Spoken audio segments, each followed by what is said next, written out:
नमस्कार दोस्तों, मुझे मौजूदा सियासी माहौल में एक कविता की बहुत याद आ रही है। राम की शक्ति पूजा, निराला जी की कविता है ये। अपने कॉलेज के दिनों में मैंने ये कविता पहली बार पढ़ी थी। कविता का प्रभाव आज तक मेरी जिंदगी पर है।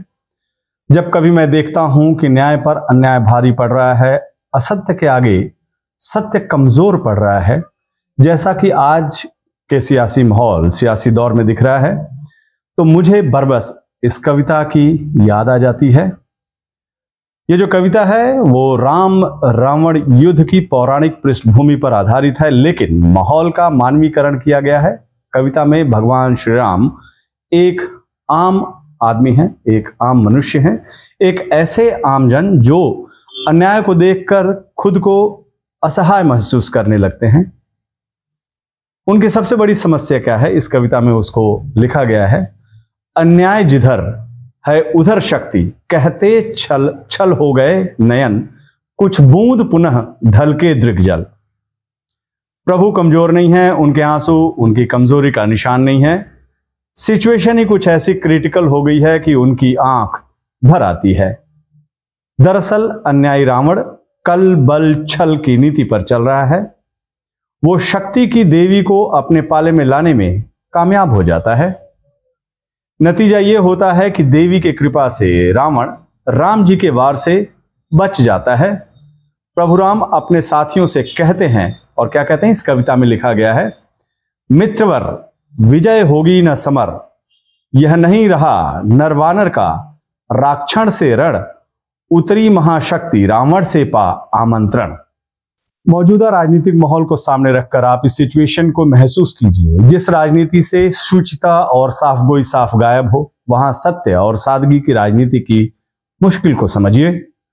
प्रभु श्री राम को इस विकट सिचुएशन से निकलने का रास्ता ज्ञानी जामवन जी समझाते हैं, और उस कविता में लिखा हुआ है, रघुवर विचलित होने का नहीं देखता मैं कारण, हे पुरुष सिंह तुम भी यह शक्ति करो धारण, आराधन का दृढ़ आराधन से दो उत्तर, शक्ति की करो मौलिक कल्पना।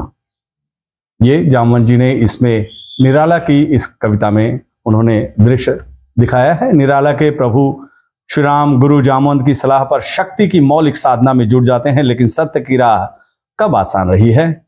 माता सीता को भी अग्नि परीक्षा देनी पड़ी थी, सत्यवादी युधिष्ठिर को भी बहुत कुछ खोना पड़ा था। निराला के श्री राम को भी कड़ी परीक्षा का सामना करना पड़ता है। भगवान जब शक्ति पूजा के लास्ट स्टेज में पहुंचते हैं, कामयाबी उनके सामने दिखने लगती है, तभी शक्ति की देवी उनकी परीक्षा लेती है। पूजा के आखिरी फूल को लेकर गायब हो जाती है। द्विप्रहर रात्रि साकार हुई दुर्गा छिपकर, हंस उठा ले गई पूजा का प्रिय इंदिवर। भगवान की आंखों के सामने फिर अंधेरा छा जाता है। जीत मुट्ठी में आकर फिसलने लगती है। वो फिर शोक मनाने लगते हैं। और इस कविता में लिखा गया है, धिक जीवन को जो पाता ही आया है विरोध, धिक साधन जिसके लिए सदा ही किया शोध, जानकी हाय उद्धार प्रिया का हो न सका। कविता का क्लाइमेक्स अभी बाकी है। प्रभु का दिल जरूर रो रहा है, लेकिन दिमाग सक्रिय है। वो भगवान राम को प्रॉब्लम का सलूशन बताता है।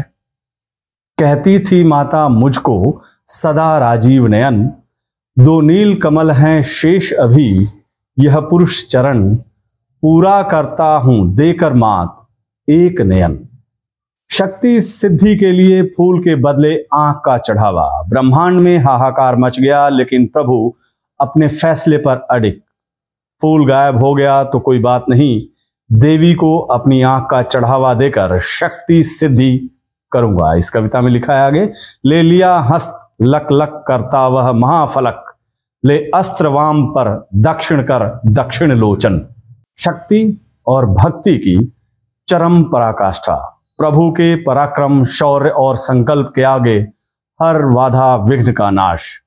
देवी सम्मुख आती हैं, प्रभु को आशीर्वाद देती हैं, और इसमें लिखा गया है, साधु साधु साधक धीर, धर्म धन धन्य राम, कह लिया भगवती ने राघव का हस्त धाम। होगी जय हे पुरुषोत्तम नवीन। हे पुरुषोत्तम नवीन इस कविता का केंद्रीय भाव है। इसी एक केंद्रीय भाव में सत्य और असत्य का संघर्ष है। जब कभी मौका मिले आप पूरी कविता जरूर पढ़िएगा। आज के सियासी माहौल में इस कविता की प्रासंगिकता पर आपकी टिप्पणी का इंतजार है। नमस्कार।